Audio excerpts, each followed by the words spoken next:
Mula sa mga naninirahan sa isa sa pinakamahirap na lugar sa buong bansa, hanggang sa mga kababayan nating nagsusumikap dito sa Kamaynilaan. Isa-isa silang kinilala ng Reporter's Notebook. Colorful.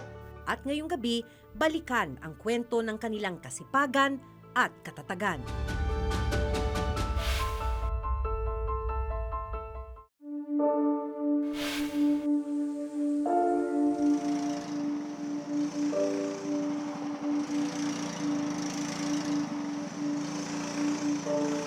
Sa pagbisita namin sa itinuturing na isa sa pinakamahirap na bayan sa Pilipinas, nakilala ko ang 10 taong gulang na si Jules. Kasama niya noon ang kanyang mga kaibigan.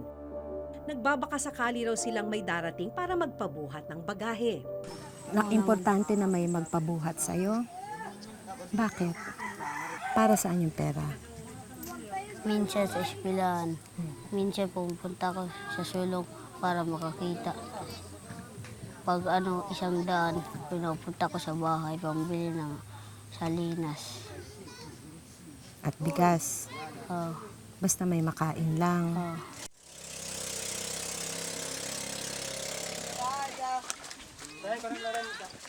Mabilis na nakipag-unahan si Jules sa ibang mga bata.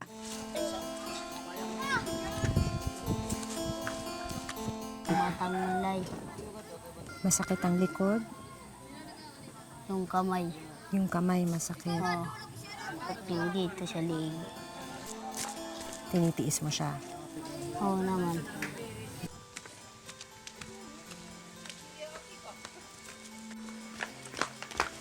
₱5 hanggang ₱10 lang ang inaabot sa kanila ng mga nagpapabuhat. Kulang pang pambili ng pagkain. 10 pesos. Anong bibili mo dyan? Ipon lang muna. Nung umagang yon, wala pa palang laman ang tiyan niya. Pag pananghalian, wala. Bago ka matulog, wala. Oras na ng pananghalian, nagpa siya kaming samahan si Jules pauwi sa kanilang bahay. Pagdating sa bahay, sinalubong ako ng lolo ni Jules na si Lolo Juanito. Hindi namin inasahan ang matutuklasan namin dito. Kamamatay lang pala ng 3 taong gulang na kapatid ni Jules na si Ivan. Condolences po. Ano ho nangyari dun sa apo niyo? Yung sakit, yung mata, nagkasakit. Yung naniniring yung mata. Dinalat din sa bahay. Nakasinta doon yung mga midwife. Wala kami dyan doktor eh. Masakit nga po eh. Gawa lang. Kaya pa mabuhay. Pero wala naman doktor. Tapos hindi niyo naman ho maitakbo. Hindi namin may magtagbo dahil wala sasakyan dito. Wala kami pera. Kwento ni Lolo Juanito at ng tatay ni Jules na si July, bigla na lang nahirapang huminga at nanilaw ang mga mata ni Ivan. Masakit sa loob ko. Gawa lang kahit man mabuhay. Bakit namatay? Habang kausap namin ng lolo at magulang ni Jules, nakita namin siyang kumakain sa may labas ng kusina ng bahay. 3:00 ng hapon, ang unang kain niya ng araw na yon.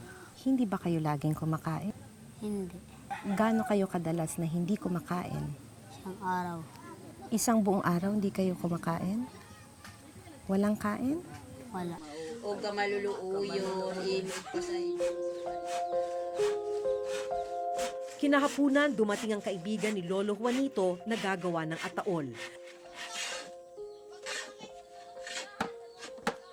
Si Lolo Budok nagmalasakit, nagawa ng ataol si Ivan. Kinagabihan, nalaman naming wala rin palang kuryente sa lugar. Kahit madilim, nagpatuloy si Lolo Budok sa pagpapanday ng ataol.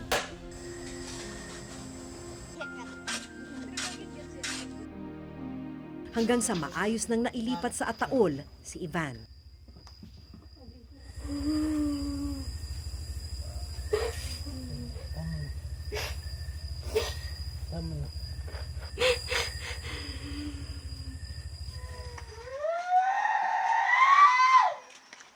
Dahil hindi na embalsamo, kinailangang ilibing kaagad ang bata kinabukasan.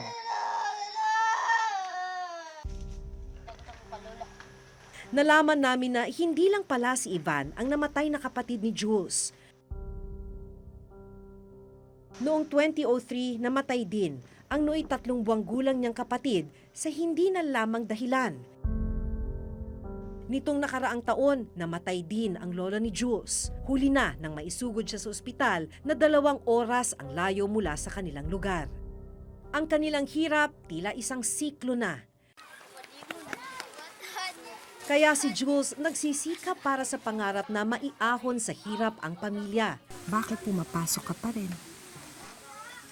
Importante makapasok ako.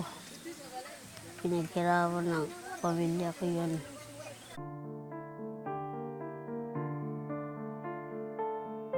Sa parehong bayan, nakilala din namin noon ang magkapatid na sina Jessica at Jonathan Surio. Halos hindi makalakad at hirap kumilos. Ipinanganak na may bukol sa mukha si Jessica. Pag kumalma na naman po yung tiyan ko, ulo ko na naman yung mano. Kasi gusto ko gumaling eh.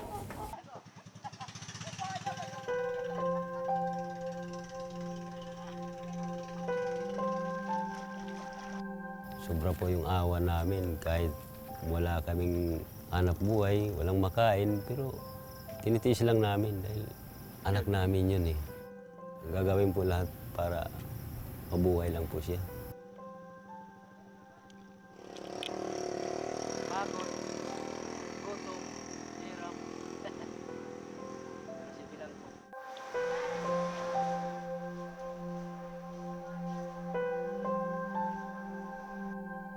Nadala pa sa ospital noon si Jessica at sumailalim sa ilang pagsusuri.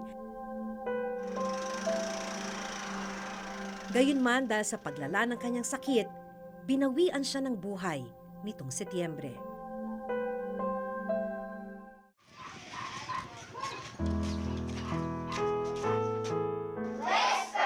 Ang pag-ahon ng pamilya sa kahirapan ang inspirasyon ni Jonathan para magsumikap sa kanyang pag-aaral.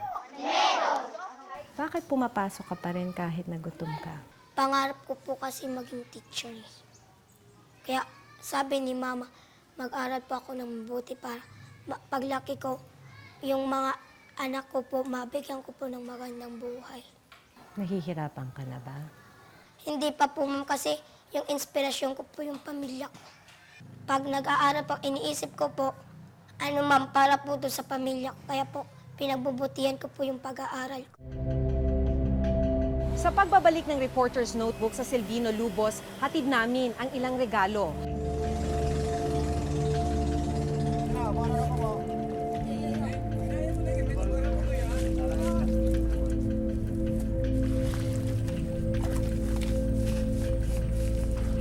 Una naming sinorpresa ang pamilya ni Jules.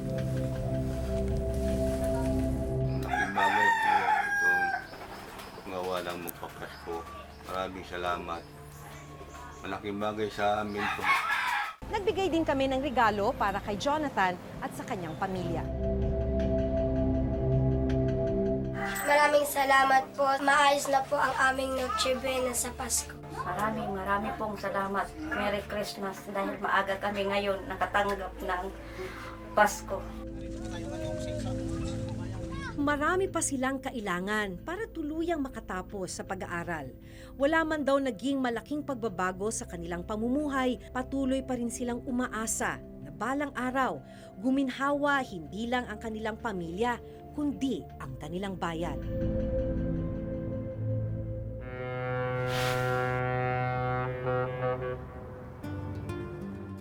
Sa pagdaong ng malalaking bangkang ito sa Navotas Port mula sa pangingisda, Tara na! Tro, pahin kami kanin, Tro. hudyat ng paparating na biyaya para sa magkapatid na Mary May at Ashley. Naabutan namin silang paakyat sa mga bangka.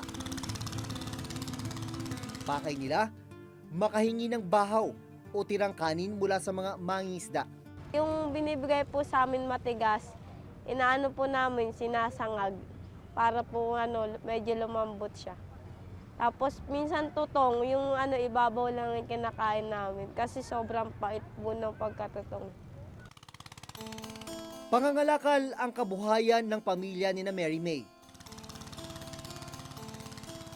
Sa maliit na barong-barong na ito sa loob ng Navotas Fishport, nagsisiksikan ang 9 na miyembro ng kanilang pamilya. Ang mga tirang kanin at kaunting ulam, kinayang pantawid ng tanghalian. Budgetin po yun hanggang may dumating na bangka ulit. Kaso minsan hindi po talaga kasi mahal po bilihin dito. Yung hindi po nagkakasya sa loob ng ng 1 linggo.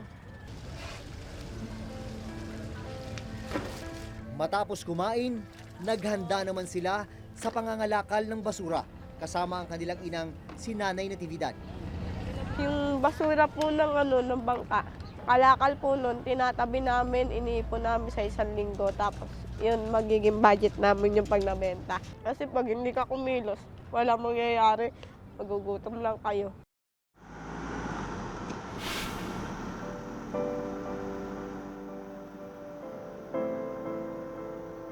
Binalikan ng Reporter's Notebook ang pamilya ni Mary May. Nahanap namin sila sa Cabiao Nueva Ecija kung saan sila nangungupahan. Ipinanganak na rin ni Mary May ang kanyang pangalawang anak. Tumawag yung ate ko na meron ditong paupahan, 500 lang. Pwede naman kayo dito. Kasi nga, pagdating ng umaga, lumalakas yung ulan, tapos ang taas ng tubig. Kaya na rin ako na sige doon na lang kasi baka kung anong mangyari sa amin ng anak ko. Kargador at pahinanti ng truck ang kanyang asawa na si Bong sa Cabanatuan. Mahirap po. Ginagawa ko ang lahat para ang pamilya ko, mataguyod dito. At dahil malapit na ang Pasko, ilang regalo ang hatid namin kay Mary May at kay Nanay Natividad.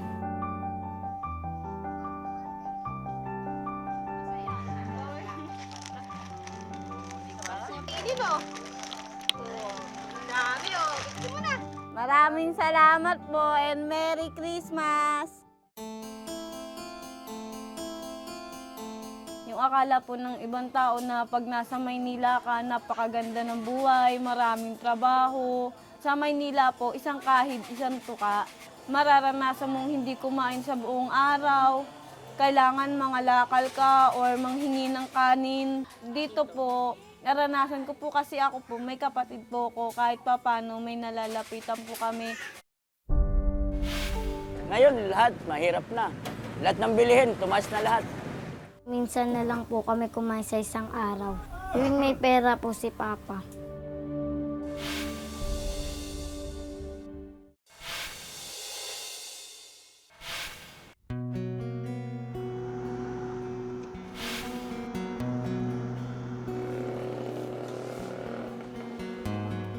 Naabutan namin si Aling Maria na nag-aayos ng kanyang paninda.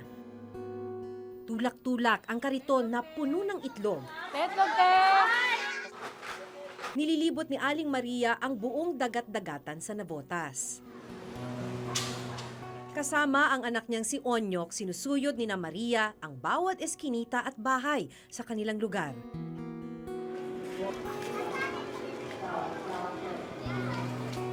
Mag-isang itinataguyod ni Maria ang 9 na anak kaya kailangan niya raw magdoble kayod para mabuhay ang pamilya. 5 o'clock pa lang gising na ako niyan. Tapos nagliligpit na ako dyan sa loob. Tapos pagkagising ng 2 anak ko, mga 6 o'clock, yan, pinag-aalmusal ko na. 8 o'clock ng maga, yan nagtitinda na ako. Tapos umuwi ako ng 11 o kaya 12 para pumananghalian kami. Matapos ang 4 na oras na pagtitinda, 80 piso ang kinita ni Maria. Dito po sa Agora. Sapat lang para makabili ng 1 kilong bigas at ulam para sa kanilang pananghalian. Hindi na ako nakakapag-stock. Bumibili na lang talaga ako ng paisa-1 kilo. Pagdating sa isdaan, pinagkasya na lang ni Maria ang natitirang 40 piso para makabili ng ulam. 60 daw po. May natira pa sa'yo? Wala na. Pagkaluto ng pananghalian, Paano yung pinagkakasya yung kanin, te? Ito na ginagawa namin. Pagka may mga, kagaya pag kumakain mga bata, tumitira pa, sama-sama ko. Kain ito. Nakaraos man ang tanghalian, problema naman ni Maria ang hapunan. Kaya maglalako na rin siya ng itlog sa hapon para may pambili ng pagkain. Kailangan magtinda para masuportahan ng pamilya.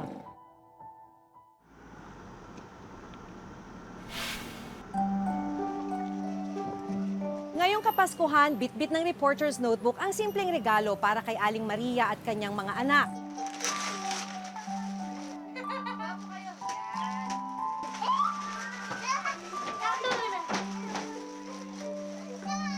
Patuloy pa rin ang pagbabanat ng buto ni Aling Maria. Pangarap niya, makapagtapos ng pag-aaral ang kanyang mga anak. Siyempre, walang mapaglagyang tuwa. Siyempre, nakikita ko masaya sila. Eh, ngayon lang po talaga kami nakatanggap ng ganyan regalo.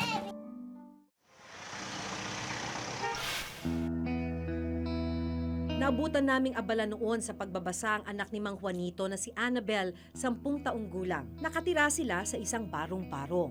Nasasaktan po ako. Gusto ko sana may maliit kami na bahay matitiran. Kasi po, squatter lang kami.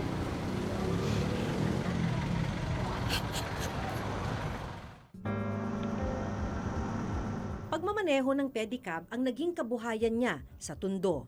Hindi ka magpadyak, di wala kainin sa mga anak mong baon pa. Lalo kainin mo kung di ka magsikap. Ang kinikita ni Mang Juanito ipinangtutustos din niya noon sa sakit ng asawang si Aling Julieta. Pero sa aming pagbabalik sa kanila, nalaman naming napatay si Aling Julieta ng isang gunman na hindi pa rin nahuhuli hanggang ngayon. Walang kapaguran si Mang Juanito. Matapos mamasada, mamamasukan naman siya bilang isang construction worker. Kumikita siya rito ng 300 piso kada araw. Ngayon, lahat mahirap na. Lahat ng bilihin, tumaas na lahat. Dahil hindi pa niya natatanggap ang sweldo sa pagko-construction, 50 pesos na halaga ng kanin at ulam na lang muna ang pagsasaluhan ng buong pamilya. Minsan na lang po kami kumain sa isang araw. Tuwing may pera po si Papa. Kaya naman ngayong Kapaskuhan, hatid namin sa kanila ang ilang supply ng pagkain.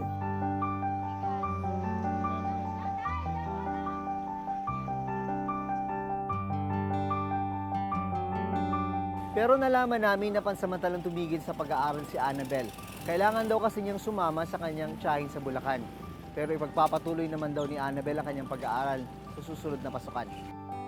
Si Annabel hindi pa rin nawawala ang pangarap na magkaroon ng maayos na buhay. Gusto ko po pagpatuloy pag-aaral ko para makatapos pa makatulong sa pamilya.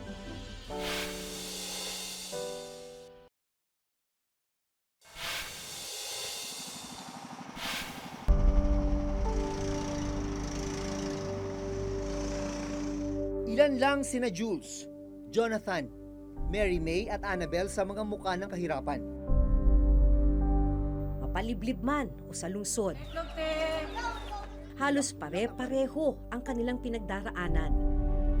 Pero sa kabila ng kakapusan, hindi sila nagpapatinag. Nagsisikap sila para sa kanilang pamilya at pangarap. Colorful. Ako po si Jun Veneracion, maligayang Pasko po sa ating lahat. Ako po si Maki Pulido. Maligayang Pasko, mga kapuso.